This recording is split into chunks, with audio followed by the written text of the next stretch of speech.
And this was not like a desperation move where I was like, I have no skills, I have no money. I had a lot of skills and I had some money saved up. I was just like really excited to do it. Like I was a sex positive feminist and I was like, yeah, everyone should do what they want to do with their bodies and not be judged as long as it's consensual. And like I'm gonna spread this gospel by talking to strangers on the phone about their dicks.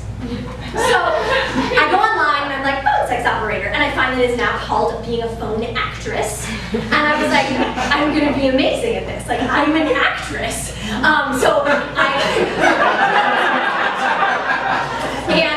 And I called this place. I like figured out which place would pay me the most, and I called them. And the whole process for getting hired, it's not a lengthy process. You have to leave them a message, and that's like, hi, this is my voice. And then they call you or they don't. So they called me, and then they sent me all of the training materials.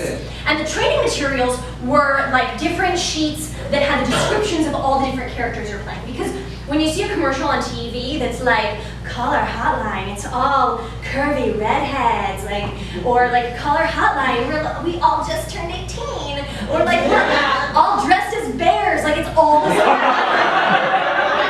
It's just the same group of women and you're calling and they're just telling you like a different set of lies. So I sit down and I'm studying all my lies, and then they also give us this sheet called the 8-minute blowjob. And the 8-minute blowjob is a way of prolonging talking about blowjobs so that you don't get to the sex as fast and you keep them on the phone longer because then they give more money. And I'm like, oh, I wonder what interesting blowjob techniques I'm going to learn that they're talking about in such length. And I read it and it's like, I put your dick in my mouth. 30 seconds of slurping sounds. That's how the whole thing goes. And I like sort of tried it at home, but then everybody was like, I put your dick in my mouth. I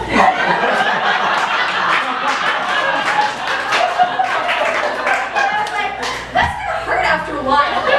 And be like, that's stupid. I had this sort of like attitude, this like swagger about it, where I was like, I'm going to revolutionize the phone sex industry because like I'm an actor and I have these fantasies that my supervisor is going to be like, tell me your secrets. We're better at this than people who've been doing it 30 years. And I was going to be like, oh, have you read An Actor Prepares? Like, and so like I'm having these fantasies and I'm ready for my training phone call. And the training phone call is like one woman who's been doing this for a while and a few trainees, and then there was this one girl who had already been trained and like done some phone sex and they felt she needed more training.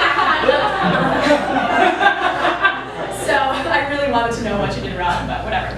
So the trainer starts out and she's saying like, the most important thing is just be yourself. These men are just looking for a connection with somebody. So if you just like talk like a normal person, you'll be fine, you'll do great. And I was like, awesome, that's exactly like how I want to be. I just want to like make a connection with these people and make their lives better and it's going to be great. And then she started giving examples. So she was like, okay, so just be yourself. Here's how I introduce myself when I'm doing a barely legal phone call. Just like really casually, just like the way that I always talk. So I'll be like, hi, my name is Brittany. I'm a cute little bubble butt, and everyone always compliments my nose. And I was like, what? You're not being yourself at all. Like, do you have a speech impediment? That's not sexy. But it went along with my philosophy that like I was a better actress and I was going to be great at this. So I was like, fine. And then she gave an example for black booty bitches. Which was like, my name is LaShonda, and I'm really lonely this weekend because my husband's out of town. Because all the black characters were married and cheating. Which I never got an explanation for because I guess the explanation is just like racism.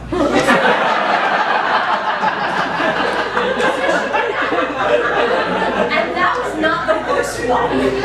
The worst one is transvestite, because transvestite hotlines, that's still just like the same group of lying women. And what she said was, my name's Tiffany, and I'm 5'9", and I've got nice big round tits.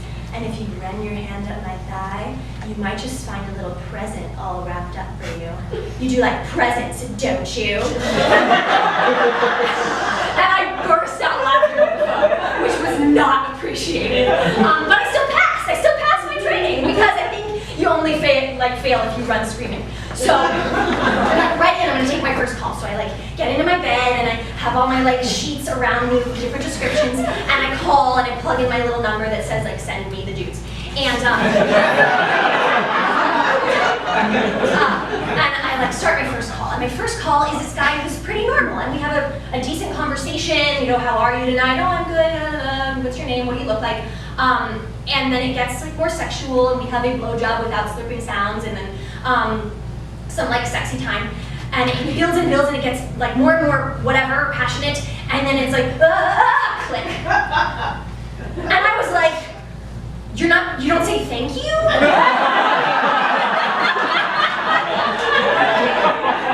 Have a nice evening, ma'am, or anything. And I guess I should have expected that, but at the time I was like, that's very rude. But I was like, no, okay, it's fine. Think about this logically, he's paying money, he's not gonna pay another $4 just to talk to me after he's had an orgasm. He's gotta clean himself up, it's fine. So I move on to my next phone call. And my next phone call is a man who has a particular fantasy.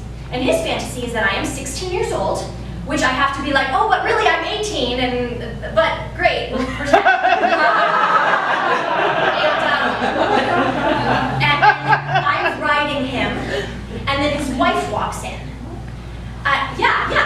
And you might think that this is going towards a threesome, but it's worse. What it is that I look at her and I tell her what a bitch she is, and how saggy and gross her body is compared to my hot young body, and how much more he likes my pussy than her pussy, until she cries and leaves, and then we keep fucking. And I was like, this job is not as feministy as I previously thought. But I pulled myself together because I was like, well, it's a fantasy. If he was doing this in real life, he wouldn't have to call. He wouldn't have to pay all this money to talk about it if this was actually what he was doing to another person. He'd be getting his rocks off there. So I was like, okay, I got this. Call number 3. Call number 3 is a man named Tanyan. I remember that because he made me say it a lot. And Tanyan had this voice that was it was like if you were in a college improv troupe and you had to do an impression of what a guy who calls a phone sex hotline sounds like. That the only way he could have sounded creepier is if there had been actively murdering sounds. So Tanyan's he's talking to me, and he keeps saying, give me something to smell.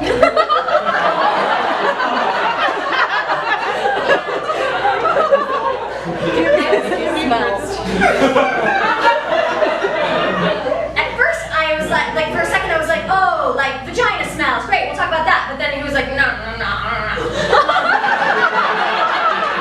So I tried to sort of non-committally go in different directions, and then I put some fragrant sunflowers on the table, and that was definitely not it. And then after some very pointed guidance where he was talking about his nose and my butthole, I was like, it's a fart fetish. Okay, all right, I can do this. I can do fart fetish, except that I couldn't because I don't know anything about fart fetishes.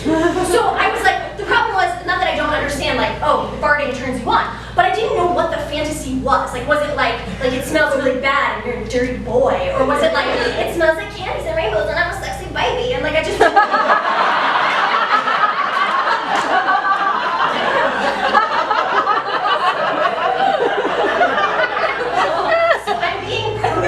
Vague and saying things like I let one rip and it smells strong.